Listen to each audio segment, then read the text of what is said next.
Hey, good morning. I've got Tuesday, July the 8th, 2025. Ken Arzone here in Vista, California, talking baseball, baseball history, baseball players of the past. I like looking at guys 300 or better career batting average. This video, have you heard of Clarence Childs? I haven't. But when I went to Baseball Reference and looked at career batting average leaders, this guy caught my attention. Why? Well, I've covered 100 guys so far already, 300 or better career batting averages.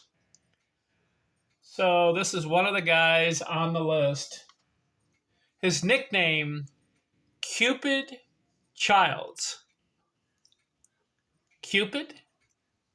Give me a break. Why would anyone call someone else Cupid? But anyways, this guy, 306 career batting average. Now, granted, 13 years career. But when I look at his numbers in detail, two of those years in a 2-year period, where two of those years combine 65 games. So we can say that this guy played about 11 and a half years. But he was a good hitter. Let's go over his career. First year, 2 games, 1888. So nothing to look at there. His second year, 1890, old school. Let's take a look. I like baseball history. So in 1890, he plays 126 games and gets 170 hits and bats 345. 126 games, 170 hits. Now, he's now a slugger, only hit 20 career home runs. But in his second year, we can say it's rookie season, really, because his first year played 2 games. Doesn't count. So his second year, he's a rookie. 126 games, he scores 109 runs and gets 89 runs batted in and 170 hits. 345 batting average. Good. Third year. More games, 141. He scores 120 runs.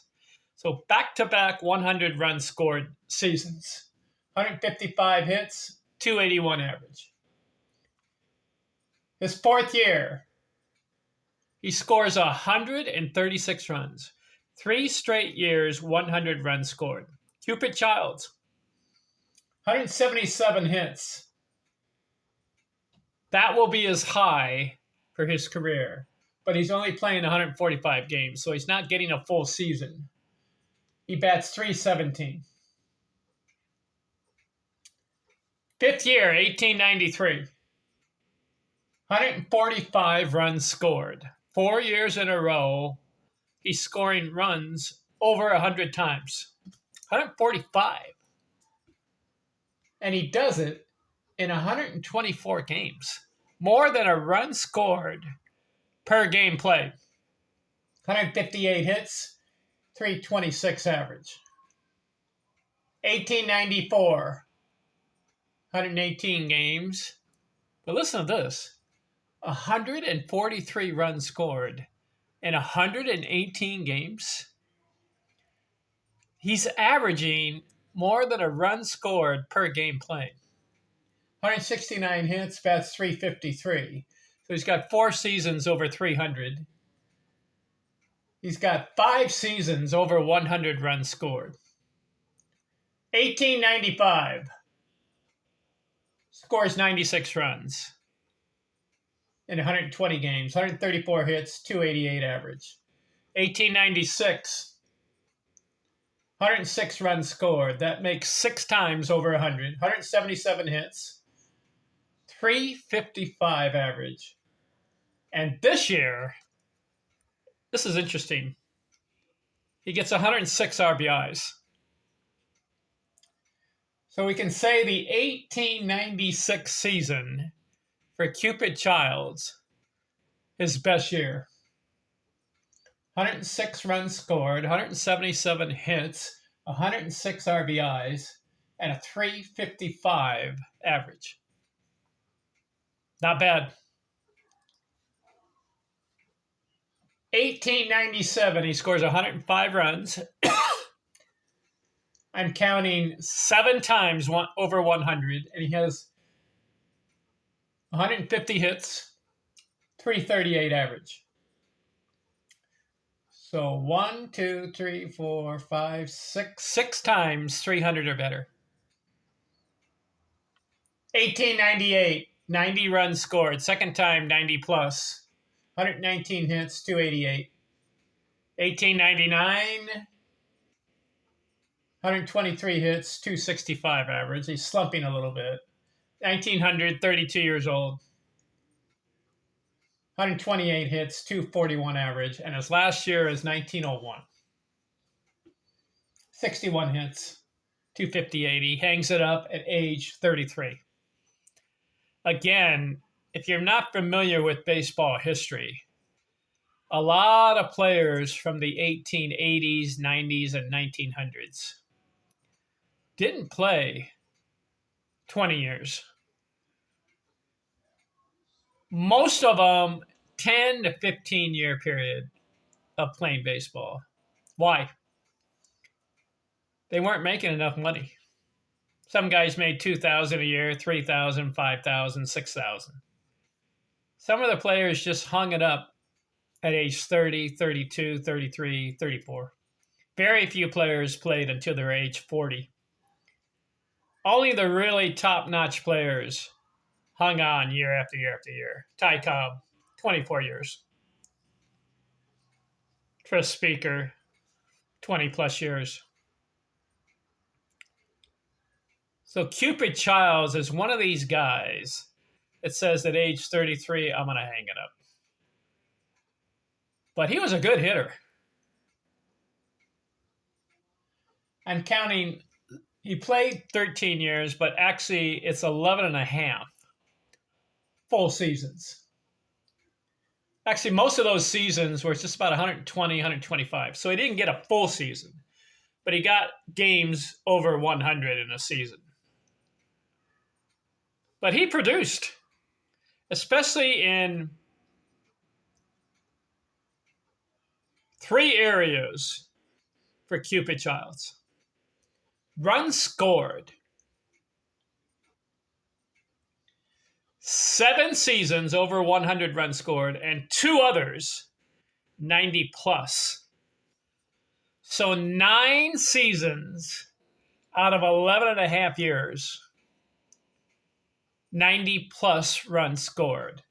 So he ends up with 1,214 runs scored, and he played 1,457 games. That is a very good ratio of runs scored per game played. He had 5,622 at-bats. Okay, 5,000 plus at-bats. What can you show me? He got 1,721 hits in 11 and a half years. Double it. If he had played 22 years, because Cobb, he was one of those guys who played 24, and other guys played over 20. So assuming Cupid Child played 22 years, at the rate he was going, he had 1,700 hits plus in about 11 and a half years. Double that. That would be what? 3,500 hits if he had played 22 years.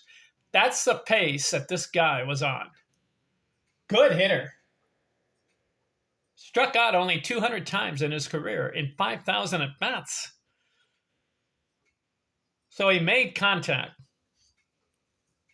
His high in hits was 177 a season, but he's only playing Well, one year he played 145, and then the other year he played 132. If he had a 154 game season, he'd be about 180, 190, maybe close to 200 hits. 7 seasons over 300. He had a 353, a 345, and a 355 average for some of those seasons. Just 700 RBIs in his career. So he's not an RBI producer. He did have one season over 100 RBIs. 2,000 plus total bases. But I think it's interesting to look at some of these guys from the past who maintain 300 or better career batting average. His career average, 306, and it's 5,000 at bats.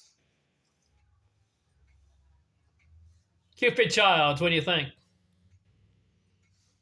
Nobody's really heard of him, but in baseball history, he was a good hitter. 11 and a half years, 1,700 hits. All right, who's next? I've got a list here of all the guys I've covered. I'm up to 103, 104. I'm not sure if I've covered this guy yet. I'm looking. Let's see. Have I covered this guy? His career is over. I'm going to do it. Who am I going to look at? Miguel Cabrera. He's recent. Let's see. I haven't covered him. 21-year career. You know what I like about him? 3,000 hits and a 306 career batting average.